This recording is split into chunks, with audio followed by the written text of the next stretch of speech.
Chers sœurs et frères dans le Christ, bonjour et paix, joie, amour, grâce. Au nom de notre Seigneur Jésus-Christ, à chacun et à chacune de vous, en ce jour où nous célébrons la fête des saints Pierre et Paul. Moi, je me pose toujours la question de savoir pourquoi, en effet, est-ce qu'on a choisi de mettre la fête de ces deux hommes ensemble, de ces deux apôtres. On ne peut pas dire le contraire. Paul, en effet, se réclame apôtre de Jésus-Christ, au même titre que tous les autres 12. Il a été choisi lui aussi, comme l'apôtre des gentils, l'apôtre envoyé au monde des païens. Et une des raisons que je trouve, c'est le fait qu'ils soient aussi morts dans la même ville. Tous les deux morts à Rome, martyrs, Paul l'a décapité et Pierre crucifié sur une croix renversée, parce qu'il ne se jugeait pas digne de mourir sur la croix mise de la même façon que celle de Christ. Nous connaissons l'histoire de Pierre, têtu mais fidèle. Paul, obstiné et fidèle.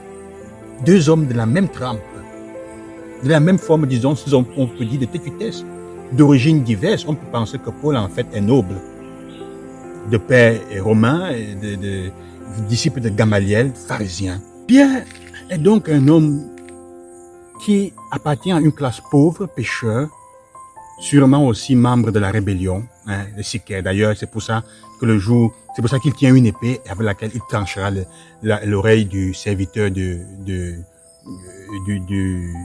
chef du temple.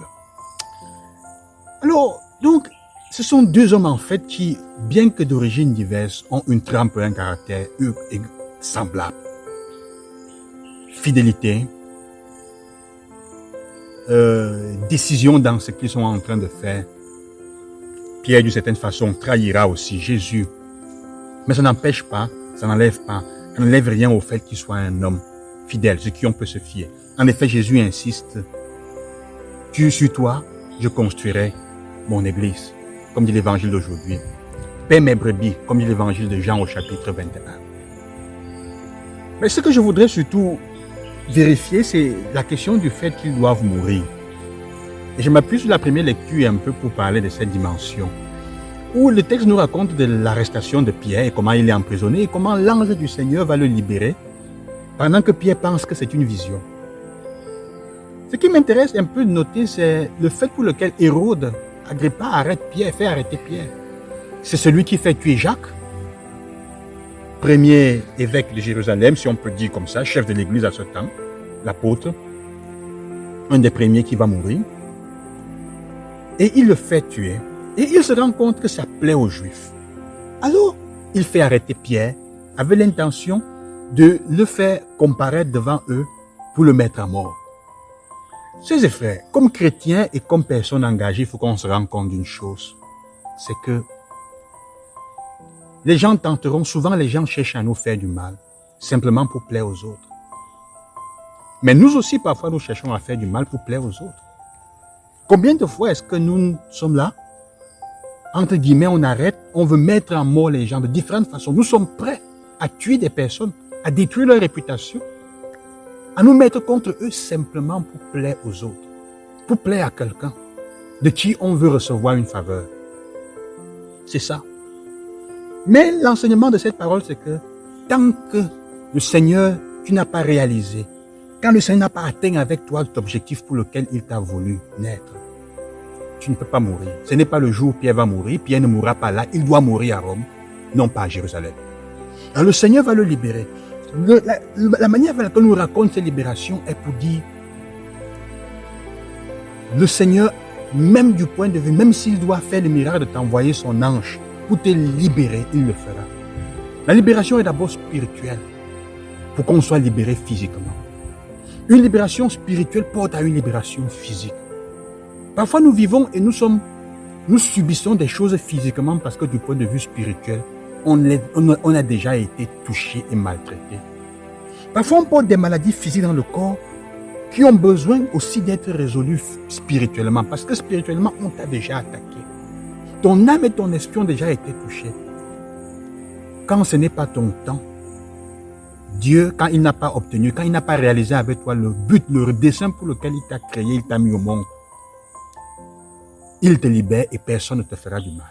Ça, c'est une chose pour laquelle, comme chrétien, on doit être sûr. Mais cela suppose aussi que nous ne nous mettions pas en travers du projet de Dieu sur nous. Parce qu'il y a des personnes qui partent aussi avant le temps, mais parce qu'elles ont refusé de suivre ce projet. Ou il y a des personnes qui meurent avant le temps aussi parce que ceux ou celles qui auraient dû les protéger, les encadrer, ont manqué à leur devoir. Mais, quand ce n'est pas ton jour, quand ce n'est pas ce pourquoi Dieu t'a voulu,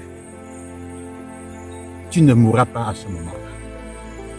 Alors nous sommes appelés à vivre de confiance. Nous sommes appelés à continuer à demander au Seigneur la grâce de nous rendre compte du pourquoi est-ce qu'il nous a créés et pourquoi est-ce qu'il nous a fait, quel est le dessein et le but qu'il veut rejoindre avec nous. Pierre, le chef de l'Église, il doit témoigner à Rome de l'amour du Christ pour lui. Et c'est ça. Mais surtout, faisons attention aussi à toutes les fois où nous cherchons à mettre les gens à mort pour faire plaisir à quelqu'un. Que le Seigneur vous donne la grâce de persévérer. Quand vous vous rendez compte qu'on est en train de vous attaquer de tous les côtés, de tous les bords, dans votre travail, dans votre vie de famille, vos beaux-parents, vos frères, vos beaux-frères, vos belles-sœurs, qui que ce soit, amis, et vous vous rendez compte qu'en fait, il y a des jalousies autour, il y a de mauvais sorts. Confiez-vous au Seigneur. Il trouvera le moyen de vous envoyer son ange, qui n'est pas toujours celui qui a les ailes et qui vient du ciel. Parfois, c'est ton frère ou ta sœur qui passe à côté de toi. Parfois, c'est quelqu'un dont tu n'avais même pas idée, qui, un bon samaritain avec le bon cœur, qui te libère, qui t'aide à sortir d'une prison dans laquelle tu étais. Il y a beaucoup de prisons dans lesquelles nous sommes enfermés par d'autres personnes, que ce soit lié à nos besoins, à nos faiblesses, à nos ennemis, ou que ce soit des prisons dans lesquelles nous avons mis par chantage ou par autre chose, ou même physique. On ne peut pas sortir de certaines situations relationnelles. Nous avons besoin de quelqu'un pour nous libérer. Et le Seigneur nous envoie toujours d'une manière ou d'une autre. Que le Seigneur vous donne la grâce de persévérer. Et surtout, de toujours vous tourner vers lui. Ne jamais perdre espoir et confiance. Que Dieu vous bénisse, qui vous accompagne. Bonne fête à tous les Pierre et Paul. Que ce soit Jésus-Christ. À demain.